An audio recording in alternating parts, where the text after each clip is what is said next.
François Vachon du parrainage civique.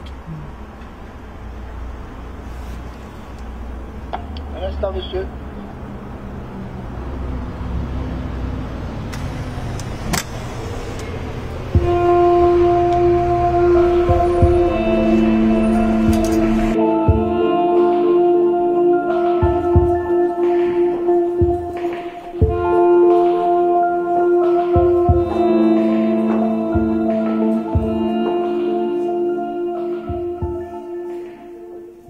Mon travail à Parrainage Civique Montréal, je suis la responsable de la promotion et du recrutement. Donc, la partie importante de mon travail, c'est le recrutement des bénévoles. Donc, axé sur les activités de promotion et de recrutement pour que les gens aient envie de s'impliquer comme bénévoles à Parrainage Civique Montréal. Et quand on entend parler de parrainage civique, on ne sait pas trop c'est quoi. Nous, à Parrainage Civique Montréal, on s'occupe exclusivement de personnes adultes qui vivent avec une déficience intellectuelle. Notre mission, c'est l'intégration et la participation sociale des personnes adultes vivant avec une déficience intellectuelle. Donc, comment on fait ça? C'est en recrutant des bénévoles et en les mettant en relation d'amitié avec un adulte qui vit avec une déficience intellectuelle. Tout ça pour que les gens deviennent amis. Ah, tu peux prendre ce que tu veux. Prendre quelque je comprends bien.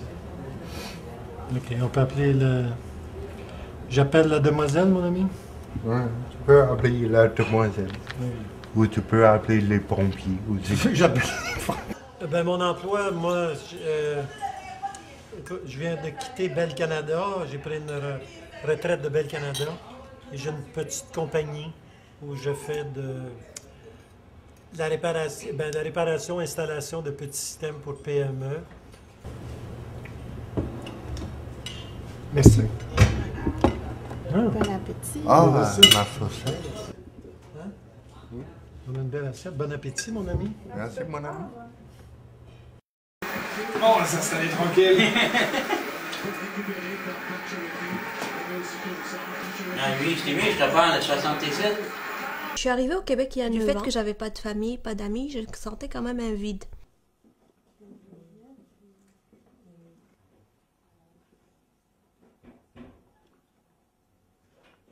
On fait plein de choses ensemble, des sorties de filles, on jase, on va au cinéma, on fait du magasinage. Puis notre dada, c'est manger.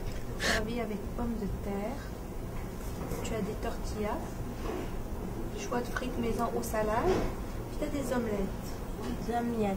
Tu veux une omelette? Oui. Okay. Oh, je vais prendre le péché mignon. Et voilà. Hey, ça a l'air bon, hein? Oui. Ketchup avec poivre? S'il vous plaît. Oui. Mon nom est Caroline Spelletti, je suis directrice de l'atelier de fil d'Ariane depuis le mois d'août. Ici, c'est un atelier protégé de travail artistique, essentiellement de broderie, pour déficients intellectuels légers à moyens. Julie, c'est une artisane qui est ici depuis bientôt 10 ans. C'est une jeune femme, très organisée, serviable, souriante, et très, très observatrice. Ils ont tous leur intelligence propre. Hein. Dans son cas, comme je vous dis, c'est vraiment d'être observatrice, organisée, très impliquée, donc très présente à ce qu'elle fait comme travail. Tout à fait. Je dirais que c'est une bonne employée. Un jour, j'étais interpellée par une annonce dans le journal Métro qui cherchait des bénévoles pour accompagner des personnes qui ont une déficience intellectuelle. Et ça m'avait vraiment interpellée parce qu'ils avaient marqué une phrase « Ils ont le droit de vivre comme nous ». Donc, par la suite, j'ai contacté le parrainage et on m'a présenté ma filleule, Julie, ma filleule actuelle, qu'on a aussi le même âge à peu près, là. Donc, on fait plein de choses ensemble, des sorties de filles. Je voulais faire du parrainage, en continuant avec du parrainage, puis quand j'ai vu parrainage civique avec la déficience intellectuelle, fait que donc j'ai dit, écoute, j'avais entendu dire que c'était des personnes qui étaient là, c'était des gens surdoués de l'amour. C'est ça que j'avais entendu. Quand il m'a pas résisté. J'ai jamais eu vraiment l'occasion de faire du parrainage, pas du parrainage, du bénévolat, par manque de temps principalement. Et quand j'ai déménagé ici au Canada, c'était un de mes objectifs de donner plus de temps. J'ai rejoint le parrainage par téléphone, j'ai passé une entrevue Et puis ça fait 10 ans de ça, et puis c'est une excellente, une très très bonne expérience. Ben, on s'est rencontrés, ça fait quoi, 5 ans on s'est rencontrés, Martin? 3 ans, je pense.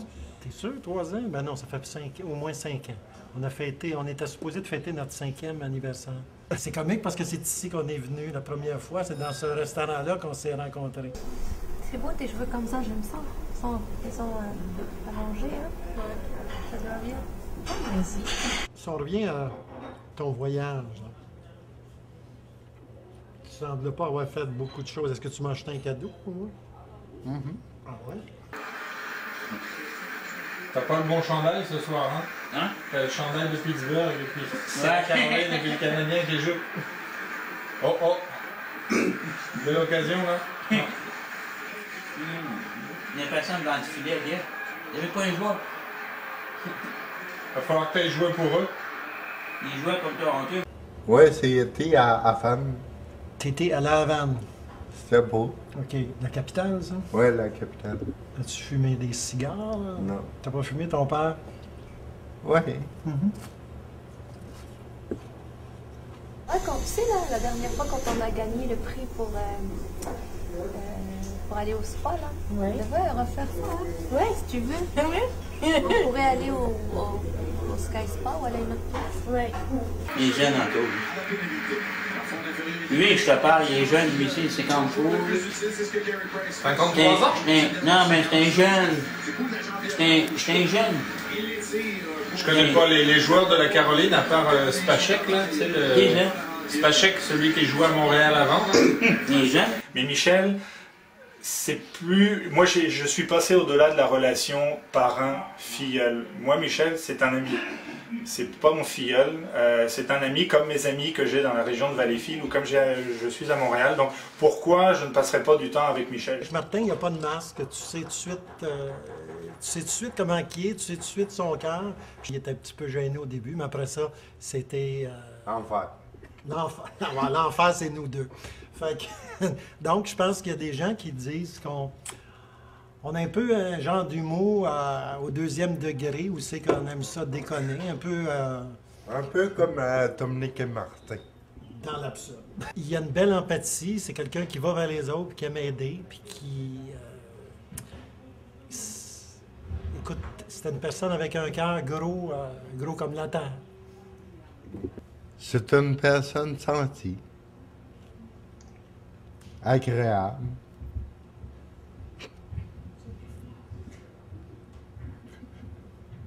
Tu peux rajouter. Oui, C'est bon, vas-y. c'est bon. Elle est très agréable, elle est un peu ricaneuse comme moi. Au début, elle était très timide, elle avait moins de confiance en elle, mais avec les années, je trouve qu'elle a développé quand même un bon estime de soi. Moi, ce que j'aimerais dire aux personnes qui hésitent à faire du jumelage, go, go, go! Ceux qui sont seuls, puis qui s'ennuient, puis qui se plaignent, ben, faites du bénévolat, puis allez vers les autres, puis vous allez vous sortir de vos petits bobos, vous allez vous apercevoir que à travers les autres, vous allez trouver du courage, vous allez trouver la façon de... Vous allez vous oublier, en fin de compte. J'ai pris le métro avec une bénévole que j'ai en tête la semaine dernière et elle m'a dit « Tu sais, je pensais pas, quand j'allais devenir bénévole au parrainage, que ma filleule m'apporterait autant. » Oui, il y a des gens qui vivent avec leur famille, il y a des gens qui ont des membres de la famille ou de l'entourage proche, qui ont des amis, mais il faut aussi penser qu'il y a des gens la fin de semaine pour qui rien ne se passe.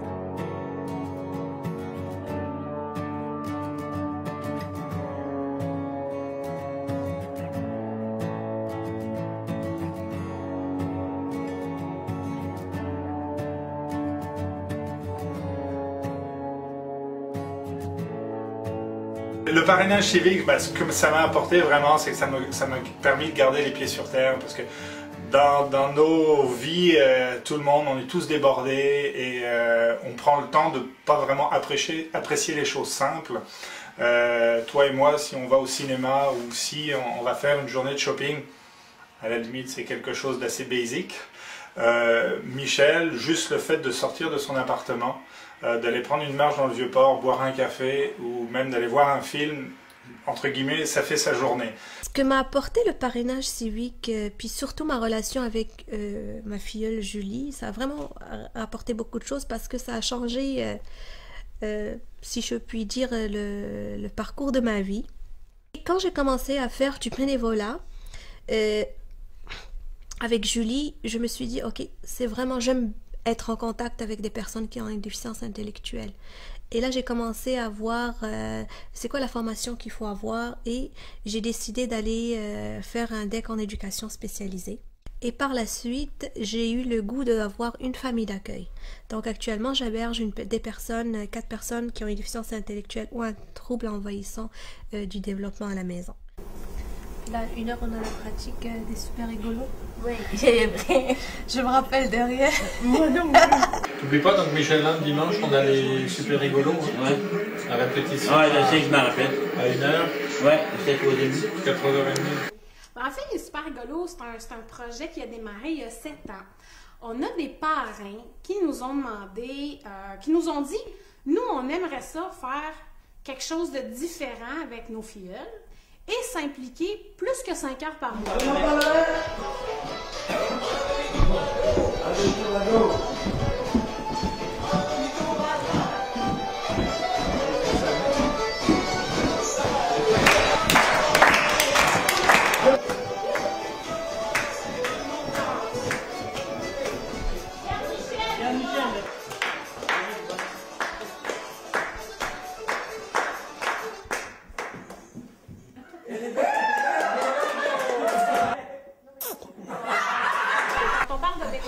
Tout le monde a une vie, tout le monde a une famille, des amis. Si je pense à Karima et Julie, on voit vraiment la philosophie du parrainage quand on parle de créer des liens d'amitié, de développer des liens d'amitié. Je pense qu'on peut le voir, elles ont presque le même âge, elles ont vécu plein d'expériences ensemble, elles se décrivent elles-mêmes comme des chums de filles. Sébastien et Michel nous disent, nous, on est des chums de gars. On sort ensemble, on se fait une bouffe ensemble, on écoute le hockey ensemble. Normand, qui est père de famille, qui travaille, qui a plein de projets, lui s'est dit, ben moi aussi, j'ai besoin de ça dans ma vie. Peut-être d'avoir un autre grand dans ma gang. Donc, Martin, lui, participe à des activités en famille avec Normand, mais aussi a ses moments pour lui avec Normand. Donc, là aussi, il y a tout cet accompagnement-là qui fait que Martin a son ami, son confident.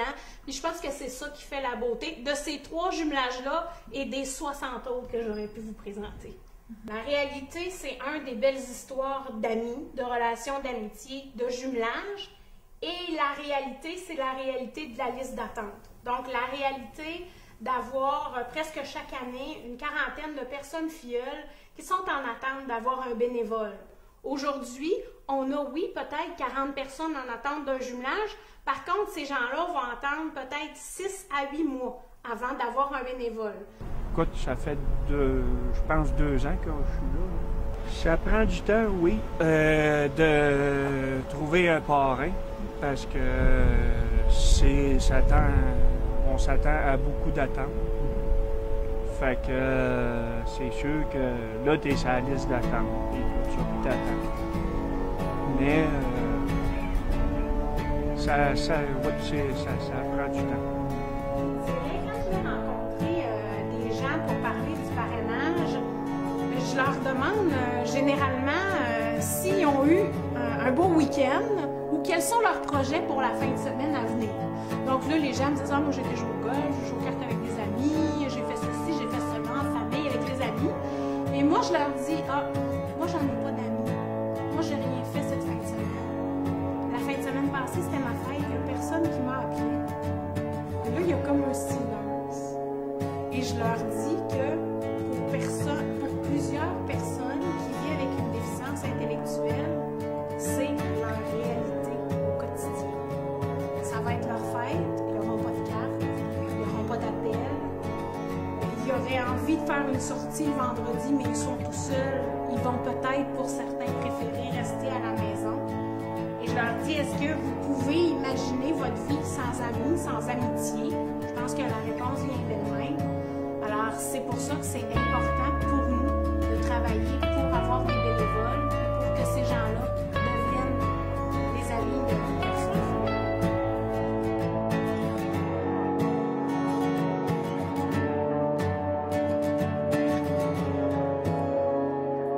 I stay here.